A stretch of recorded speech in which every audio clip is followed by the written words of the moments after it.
દાહોદ નગરપાલિકામાં રાજકીય હડકંપ ભાજપના વરિષ્ઠ નેતા રાજેશ સહેતાઈનું કાઉન્સિલર પદેથી રાજીનામું।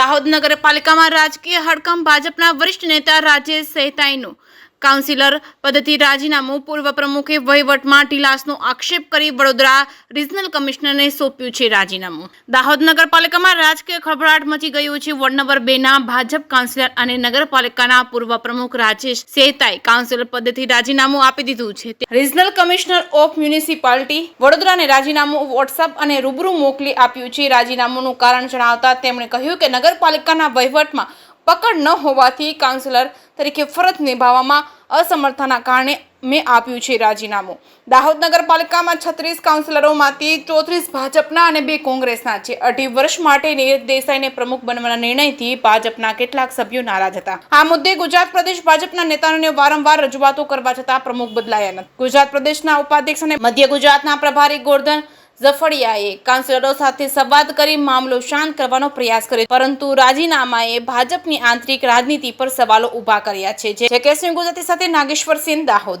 છેલ્લા કેટલાક સમયથી દાહોદ કોઈને કોઈ વિવાદમાં જ રહ્યું। ઘણા બધા કારણો આપણે જોયા, ઘણું બધું સહન કરવાનું પણ દાહોદને આવ્યું। ઘણી એવા નિર્ણયો પણ હતા ઘણા કે જેમાં ઘણા બધાની રોજગારી અને ઘણું બધું અસ્તવ્યસ્ત થયું।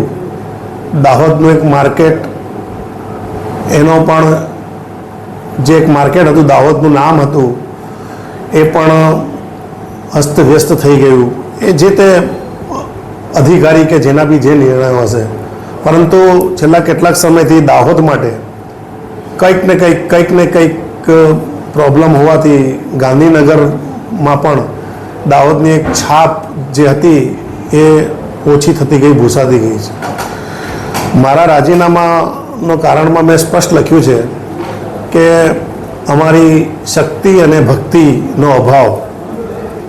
આપ પત્રકાર છો, આપ જાતે આપ સૌ જાણો છો કે છેલ્લા કેટલાક સમયથી આ વાતને ડીપમાં જશો તો શક્તિ અને ભક્તિમાં અભાવ, એ વાત આપ પણ સ્વીકારશો।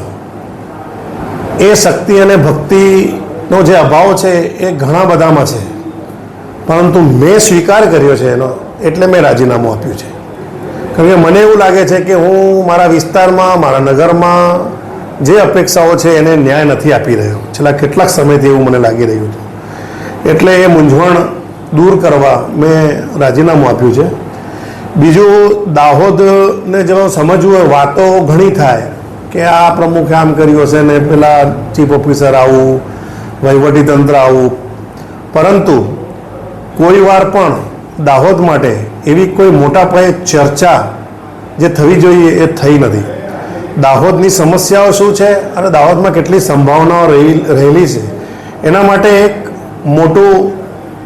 મોટા સ્તર પર, એટલે દાહોદના જુદા જુદા સમાજના અગ્રણીઓ હોય, ટ્રસ્ટના અગ્રણીઓ હોય, વિવિધ સંસ્થાઓના અગ્રણીઓ હોય, રાજકીય અગ્રણીઓ હોય, બધાને એક મંચ પર ભેગા કરવા જોઈએ। દાહોદ માટે જે નાની મોટી સમસ્યાઓ એને દૂર કરવા અને શું સંભાવના રહેલી છે, જેને દાહોદ હજી આગળ વધી શકે છે, એના માટેના પ્રયાસ આપના માધ્યમથી થવું જોઈએ। પત્રકાર મિત્રોએ સૌ ભેગા મળીને બધાને એક એમાં કરી અને દાહોદ માટેનું આવું કંઈક પ્લેટફોર્મ ઊભું કરવું જોઈએ। મને બોલાવશો, હું પણ ચોક્કસ આવીશ। મારા જે મત હશે હું પણ રજૂ કરીશ, કારણ કે શું વિઝન છે, શું મિશન છે એ લઈને દાહોદ માટે હજી ઘણી બધું થઈ શકે છે। સ્માર્ટ સિટીમાં પણ ઘણા કામો થયા, હજી પણ ઘણી સંભાવના રહેલી છે, પણ જે સમસ્યાઓ છે એ દૂર કરવા માટે પણ બધા એક થઈને ભેગા થવું જોઈએ।